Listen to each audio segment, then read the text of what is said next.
Hello class. Today we in ninth class are going to learn about characteristics of chemical reactions. A lot of chemical reactions are proceeding around us, but how will I come to know, or you will come to know, that reaction is actually going around? So there are four characteristics which we need to understand. First one that given is evolution of a gas. Whenever a chemical reaction is occurring, some bubbles will see coming out of it. That means that reaction is proceeding.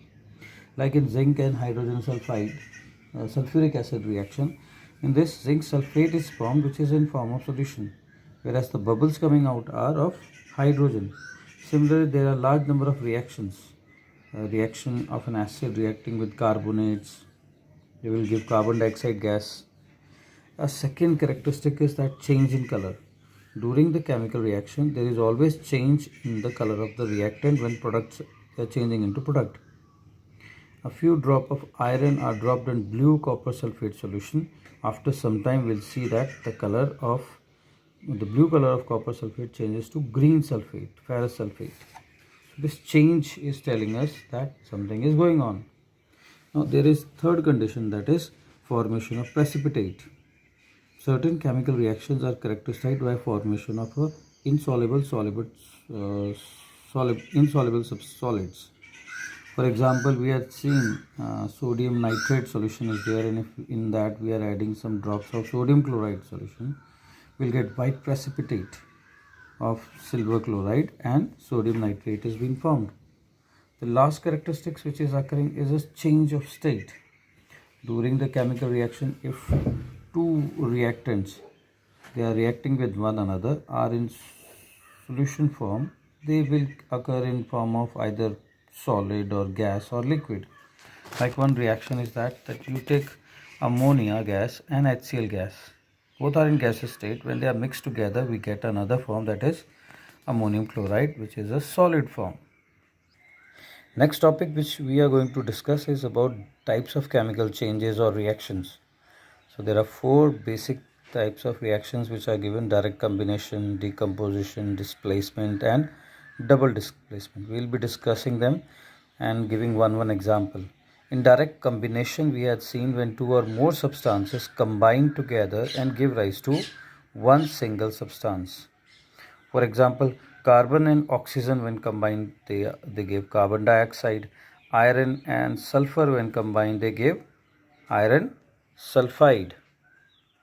Now similarly, we are having a large number of other reactions also given in your book. That is the reaction between iron and chlorine giving ferric chloride. So there are a lot of examples in which combination is going on. They are given in your book, so you go through them. The second type of reaction which is given in your book is decomposition reaction, in which one reactant splits, giving two or more simpler substances. We call it decomposition.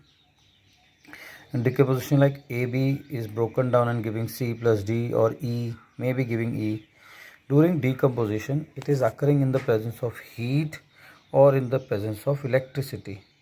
Like we are having one reaction of mercuric oxide. This mercury oxide, when it is heated strongly, gives us mercury and oxygen. Similarly, we are having example of silver chloride. If silver chloride is kept in sunlight, which is white in form, will give us silver gray solid, and chlorine gas is required, is released from it. There are some reactions like electric current is required for decomposition. That is example of electrolysis, which is being given here. In the absence of electricity, this reaction will not take place. So there are large number of other examples also being given, like calcium carbonate is there. Heating is required, then only the calcium oxide and carbon dioxide is formed. Reaction of ferrous sulfate is there. If we are heating, it gives us ferric oxide plus sulfur dioxide plus sulfur trioxide. There are certain reactions which are brought about by heat without any recombination on cooling. First they are heated and without recombination, we call them thermal decomposition. So metal hydroxides Compounds of reactive metals are more stable. They do not decompose easily. There are a large number of compounds. So here we see one table has been given where they are telling about some hydroxide, carbonates. That if you see the front one, sodium and potassium carbonate, they are stable to heat, but they are soluble in water.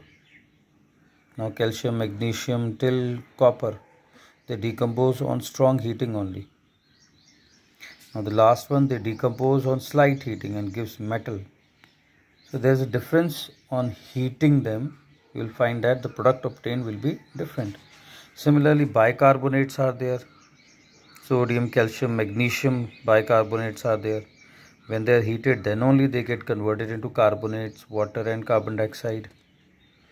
There are metal nitrates also given. So nitrate, sodium, potassium again are very stable. They decompose when they give from nitrate, they change to nitrite and oxygen. Now there are certain from calcium to copper, if you see, these nitrates decompose to give metal oxides. Calcium nitrate giving calcium oxide, nitrogen dioxide and oxygen. All of them till copper are giving the same type of reactions. But if it's come from mercury to silver, they decompose not to give metal oxide but metal. That's the difference between the calcium to copper nitrates heating and mercury to silver metal nitrate heating. That you should be remembering. Now there are some experiment which they said to be performed to check how to perform decomposition reaction. They take lead nitrate in a test tube and start heating it. Crystals will first melt, and further heating they will give us nitrogen dioxide gas with reddish brown gas, and yellow solid is left behind. In these experiments, what is important to be learned is the change or the characteristics of the reaction, which is a change in color, gas evolved or not evolved, that you need to learn with them. Like zinc carbonate is there. So zinc carbonate, when it is heated strongly, will give us yellow zinc oxide. But when it is hot, it will be yellow color. But when it cools, it turns into white. So these changes in all the examples are being given, which you need to learn. Now there is an example showing thermal dissociation. He said take some ammonium chloride in a test tube and you start heating them. Two colorless gases, ammonia and hydrogen, are produced. As these gases moves up at a higher part of the test tube, which is cooler, they again combine to form ammonium chloride. So these are the examples. We call them for thermal dissociation, not thermal decomposition. They first separate and after some time they again combine. So in thermal dissociation there is a reversibility sign being put in them. A simultaneous reversible decomposition brought only by heating, we call them thermal dissociation. There are a large number of other examples, so you go through them. Now the third type of reaction which is occurring after decomposition, that is displacement reaction. It is a chemical change in which more active element displace less active metal from its salt solution. Like in this case we are having copper sulfate blue color solution. If I am putting zinc piece in it, the blue color disappear and a colorless solution is formed of zinc sulfate, and brown color metal can be seen settling down. So the reactions in which more reactive metal displaces less reactive metals from its salt solution, we call them displacement reactions. It is not only occurring in metals, it is also occurring in non-metals also. In case of potassium iodide, if I pass chlorine gas, so chlorine is more reactive than iodine, it will displace iodine from there and form potassium chloride, which is colorless and gives a yellow brown iodine. So there is a series given, activity series, that metals and non-metal activity series, which one are reactive, which one are less reactive. You need to learn this reactivity series. The fourth type which is there in the chemical reaction, that is double decomposition reaction. This type of chemical change in which two compounds in a solution react to form two new compounds. Now we are going to learn about double decomposition, in which one salt are reacting with another salt and there is exchanging of their negative radicals among the positive. So A plus B reacting with CD giving AD plus CB. These type of reactions are basically characterized into two different parts. Reactions are two types. One is precipitation, the reaction during which exchange of radical a precipitate is being formed as one of the product. We call them precipitation reaction. We had seen a lot of reactions like sodium chloride reacting with silver nitrate forming silver chloride. In this case, barium chloride reacting with sodium sulfate giving white PPT of barium sulfate and sodium chloride. There are a large number of reactions. So to show double decomposition reaction, first experiment I am taking, that is same one, silver nitrate and HCl or silver nitrate with sodium chloride. We will be getting a white precipitate in the test tube. White curdy precipitate will be obtained there. Okay, now with the case of barium chloride and sulfuric acid also we will be getting a thick white precipitate and solution is being formed. Now there is second type of double decomposition reaction, that is neutralization reaction. A reaction between an acid and a base that forms salt and water only. Clearly meant only salt and water is formed, nothing else is formed. That type of reactions we call them neutralization reaction. This reaction is basically between acid and bases. When one acid reacting with another base, they are giving such type of reaction. In neutralization reaction, a soluble base reacts with an acid or insoluble base reacts with an acid. So there are a lot of examples which you need to learn in that. So this is all about this topic. Children, we are learning about energy change in chemical reaction. We said whenever a chemical reaction is occurring, there is always energy evolved or energy absorbed. So this energy can be in form of heat, light or sound or electricity. Every substance has got a fixed amount of stored energy in form of potential energy, or we refer it as chemical energy also. So a reactions in which energy is released, given out, we term them as exothermic reactions. There is always increase in the temperature. Before the test tube, you can check the test tube, it is cold, but after the reaction, when you check the test tube, it is hot. It's very much clear that what type of reaction it is, exothermic reactions. There are a large number of reactions where we are burning fuels and carbon dioxide and water is formed and heat energy is released. You can take example of a calcium oxide quicklime.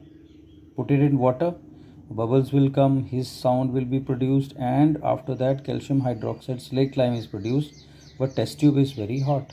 It means it's an exothermic reaction. Even formation of water, if you mix hydrogen gas and oxygen gas among themselves, they will be forming as what? Water, and large amount of heat is released.